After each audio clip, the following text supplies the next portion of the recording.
Good evening to everyone. We're all here because the CPF and its related issues are important to us, correct or not? Yeah. So today, I will be sharing with you some facts and my views on what you need to know about CPF. So this is the latest set of figures. So it's good to work backwards when you're planning your retirement. How much money, in terms of monthly payout, would you expect from your CPF life? So if you're looking at the monthly payout of 700 to 750, it would mean you need to set aside 83,000 when you're 55. When you set aside 83,000, it will compound over the years, and then when you reach 65, this is roughly the amount that you will get. They call this the basic retirement sum. So moving on, if you require higher payouts and you have the ability to do so, then you set aside a higher sum called the full retirement sum. 1st January this year, it became 166,000, and this is the payout, roughly about 1,003 per month for the rest of your life. And this is the enhanced retirement sum, something new, came out last year. And if you notice, 249,000 is 3 times of 83,000. So you get about 1,009 to 2,000 every month for the rest of your life. We can withdraw our CPF savings after 55, but of course we have to set aside the requisite retirement sums. And how much you can withdraw will depend on your OA and your SA after 55. If you have 5K or less, how much can you withdraw? All. You can withdraw all. Then nothing goes to your retirement account because not much money there to start with. If you have between 5K to 166K, which is currently the FRS, right? The 166K. Then this is what you can withdraw. You can withdraw the 5K, and you can withdraw any retirement account savings above 83,000, which is the current BRS. But that is if you have sufficient property pledge or charge of about another 83,000. Because the government wants to see 166,000 in your RA if possible. But they say if you have a property with the appropriate charge or pledge, then I'll let you, withdraw 83,000. Beyond 166K, this is how much you can withdraw. 5,000 or your OA and SA savings above FRS, whichever is higher, and any retirement account savings above BRS, if you have the sufficient property pledge. Do you know what is the frequency that you can withdraw after you're 55? Now you can withdraw anytime. It's not restricted to once a year. Before the year 2015, you could only withdraw once a year. Now you can withdraw anytime. So it's a bit more flexible. So all you need to do is to submit an application form, and then it will take between 5 to 10 days.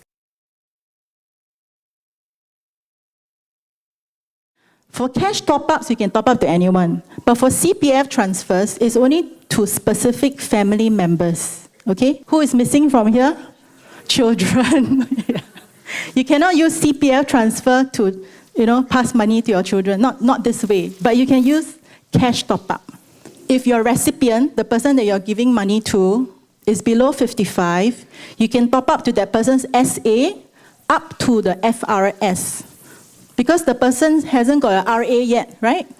So he only has a SA, the retirement, which is meant for his retirement. So you top up to his SA, special account, up to the full retirement sum. If you want to do it this year and you're very rich, what is the full retirement sum? 166,000. That's the max you can go.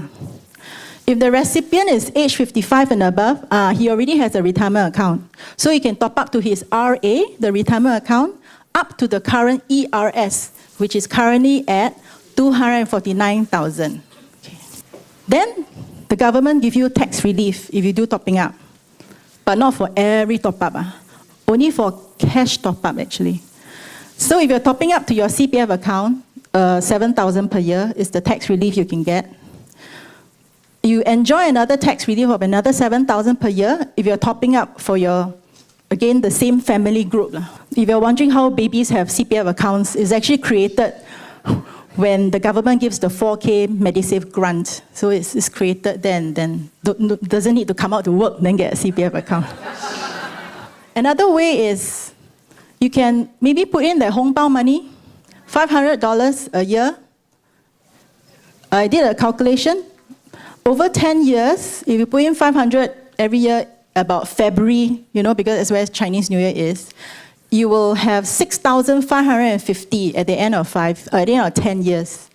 So out of the 6,550, 1,550 is the interest earned, which is not bad, right? You need to make a CPF nomination for your CPF savings because they cannot be distributed via a will.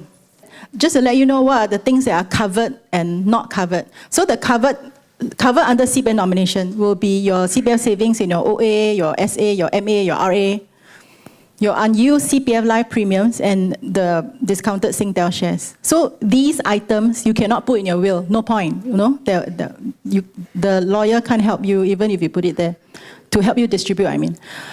The not covered ones that you can put in a will will be properties that were bought using your CPF savings, payouts from your DPS, your Dependents Protection Scheme, and your investments under the CPF investment scheme.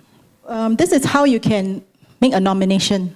One, you can provide in the CPF nomination form the proportions that you want to give to your nominees. It's good to put a proportion, that means a percentage. Don't put an absolute amount because you don't know how much CPF savings you're going to have, as you continue working and living. So it's good to put a stated proportion. For example, 50% to husband, 25% to child A, 25% to child B. Add up is 100%. So very clear how to distribute. If unfortunately one of the nominees passes away, then the proportion is also quite clear. It will just flow to the rest. And then another way is if you're not giving lump sums, you can also say that I want to have my CPF savings going into my nominee's CPF accounts. And that's via the enhanced nomination scheme. So for this scheme, it can go into the nominee's SA, RA, or MA. Okay, when you walk into a bank and you want to place a deposit, will the banker tell you, oh, no, don't park with me, please, especially if you're 55 and above. Don't park with me, please. Park with the CPF board. They got higher interest rates. Will the bank tell you that? No. Now I tell you that, okay? But you study the option properly. It's not for everyone. Okay, so basically this is what I'll do. Before I'm 55, which is where I am now, I can treat my CPF as a fixed D. How do I do that? I will try to find means of transferring money back to my ordinary account. So transfer to the OA to earn 2.5%. But I will only do this if I know I can take the money back, right? Otherwise you'll be stuck there. Right? That's why I say I treat it as an FD. Because before 55, I cannot take my money out. So after 55, I treat it as an ATM. Because after 55, I can start withdrawing my money. If I put in my requisite retirement sum, then it becomes an ATM. And it's something like ATM because you can get your money back between 5 to 10 days. And you're earning 2.5%. Is it better than any bank's rate now? It is, until the bank start increasing their rates.